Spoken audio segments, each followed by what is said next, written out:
تو قرآن مجید کی برکتیں ہی برکتیں جن سے ہم فائدہ اٹھانے کے لیے یہاں پر جمع ہوتے ہیں. تو اللہ تعالیٰ سے دعا ہے کہ اللہ تعالیٰ ہمیں قرآن مجید کی جو برکات ہیں ان سے اور زیادہ فائدہ اٹھانے کی توفیق عطا فرمائے.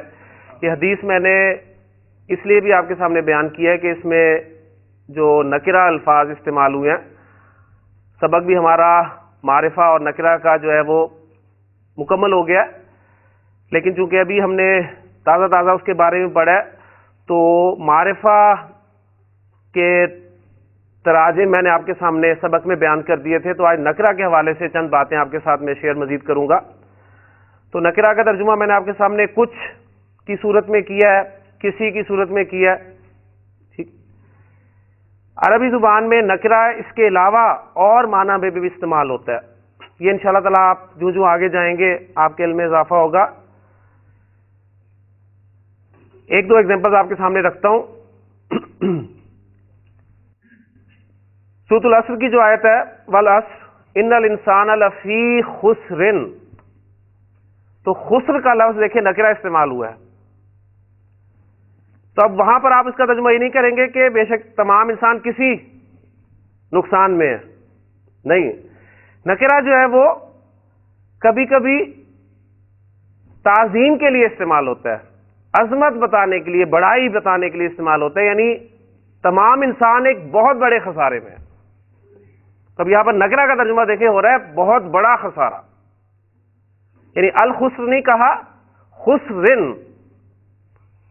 پھر اسی طرح نکرہ جو ہے وہ عربی زبان میں بعض اوقات کثرت بیان کرنے کے لیے بھی استعمال ہوتا ہے.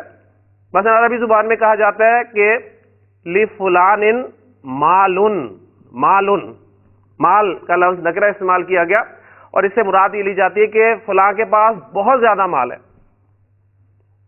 تو مالن کا لفظ یہ نہیں کہیں گے اب کچھ مال ہے، یعنی یہاں پر کثرت بتانے کے لیے استعمال ہو رہا ہے، بہت زیادہ مال ہے. ہاں کبھی یہ نکرہ جو ہے وہ میں نے کہا ہے کثرت بتانے کے لیے، تو کہیں پر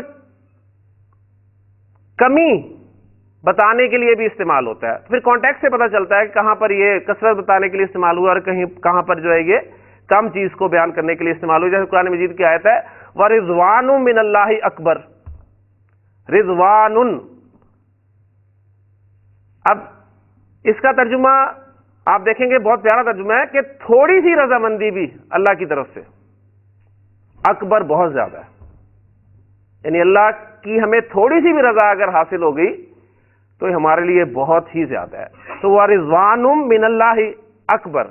اب رضوان کا لفظ جو ہے وہ رضامندی، وہ نکرہ لایا گیا تو اس سے مطلب یہ نہیں ہے کہ کچھ، یعنی مطلب یہاں پر یہ لیا جائے کچھ رضامندی، یعنی کوئی رضامندی نہیں اس کا ترجمہ کریں گے، بلکہ تھوڑی سی رضامندی، اللہ کی تھوڑی سی رضا یا اس کا راضی ہو جانا، یہ بھی ہمارے لیے بہت بڑا ہے. تو یہ کچھ نکرہ کے مفہوم آپ انشاءاللہ تعالی مزید جو آگے جائیں گے آپ کے سامنے آئے گا. تو الحمدللہ اسم کے جو چاروں پہلو تھے وہ ہمارے مکمل ہو چکے ہیں. معرفہ کی 7 اقسام میں سے 5 ہم نے پڑھ لی ہیں. 6 اور 7 کے لیے میں نے آپ کو کہا تھا کہ آپ نمبر لگا کر جگہ چھوڑ دیں گے انشاءاللہ تعالی. جیسے ہی ہمارے سبق میں وہ 6واں اور 7واں نمبر آئے گا میں آپ کو ذکر کروں گا اور آپ وہاں پر 6 اور 7ویں جگہ پر اس کو لکھ کر وہ فہرست جو ہے پوری کر لیں گے. ابھی اس وقت اس کا ہمیں فائدہ نہیں ہے اور ضرورت بھی نہیں ہے. تو الحمدللہ چاروں پہلو ہمارے مکمل ہو چکے ہیں. ذرا ذہن میں تازہ کر لیں. ہم نے اعراب کے بارے میں پڑھ لیا اور اب آج ہم انشاءاللہ تعالی جملہ شروع کرنے لگے ہیں.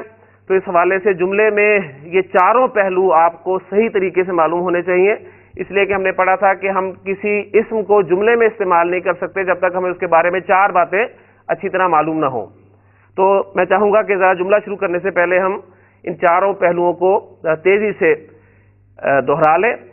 اور وہ جو 4 پہلو ان کے نام آتے ہی آپ کے ذہن میں کیا آنا چاہیے، بس وہ ریکوائرڈ ہے اصل میں، باقی ڈیٹیلز اتنی ہمیں ضروری نہیں ہے. مثلا پہلا پہلو ہے اعراب کا. تو اعراب سنتے ہی آپ کے سامنے کیا آئے گا؟ 3 حالتیں، اسم کی 3 اعرابی حالتیں، حالت رفع، حالت نصب اور حالت جر.